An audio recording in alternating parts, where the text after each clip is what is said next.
Bulok, bulok nga panggobyerno, abusado. Kay ang inyong ginabuhat alang lamang sa inyong mga interes.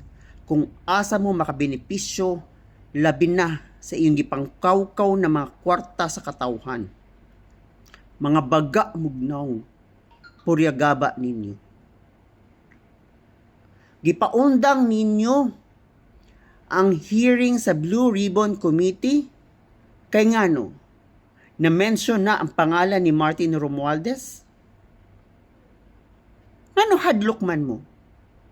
Hadlok mo kay padulong na sa inyo, padulong na kay BBM ang tinuod nga ulo sa korupsyon sa Pilipinas. Siyempre, igagaw niya. Ang presidente ang nipirma? Apil sa nangurap sa kwarta. Ikaduha, pwede ba dahil na ng mahimong ombudsman ang usa ka tawo nga adunay kaso sa ombudsman? Usay nahitabo sa iyang mga kaso? Gidelete, gi-erase, gipanas, aron lang i-accommodate siya. Aron lamang nga mamahimo siyang ombudsman. Kining si Marcos, gipirmahan. Gipirmahan ang iyang appointment, baga ug now. Ug karon, unsay unang gusto buhaton ni Ombudsman Boying Remulla? Imbestigahan ang confidential fund ni VP Sara. Halata na kayo mo. Halata na mo sa inyong mga plano. Kay dili mo gusto nga adunay Duterte nga mahimong presidente sa 2028. Kay ngano? Ngano? Hadlok mo nga mahibaw-an ang iyong pangurakot sa inyuhang administrasyon. Hadlok mo nga kung adunay na Duterte nga mobalik sa atong gobyerno, adunay another na presidente nga Duterte maglisod na magbalik mamahimong lideres sa atong nasod.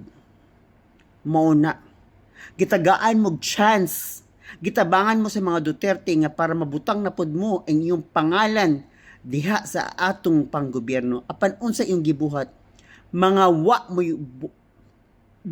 utang kabubuton, mga yawa mo, wa mo utang kabubuton.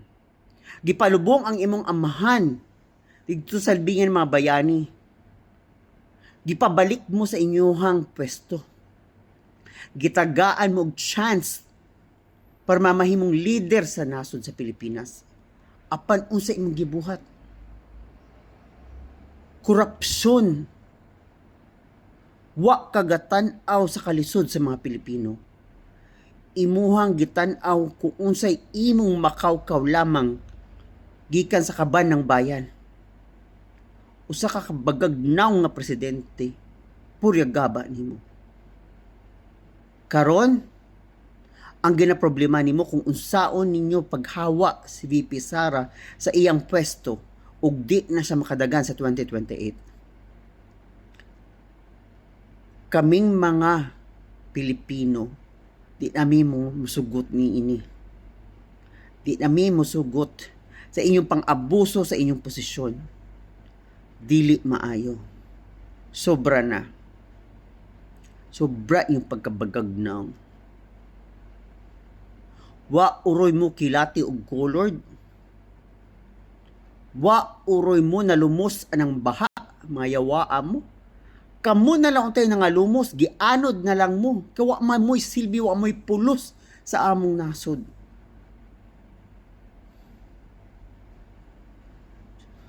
Marcos, di jud ka makalimtan sa katawhan nga ikaw ang pinakawalay pulos nga presidente sa history of the Philippines. Pinakaway lami nga presidente, pinakakurakot. Abusado. Kauban lang mo sa imong mga tinaw, sa imong mga alipores, napay Boying Remulla. Kabaga ba ni Mugnaw? Gipawala pa nimo ang kaso sa imong anak na nadakpay nga nag-adik-adik. Wa na di tarong nga tawo ang gobyerno ha. Kurakot, mga abusado, mga yawa mo, mga inataya mo. Pulyagaba ninyo. Hay na lang. Unsaon na lang ng Pilipinas. God save the Philippines.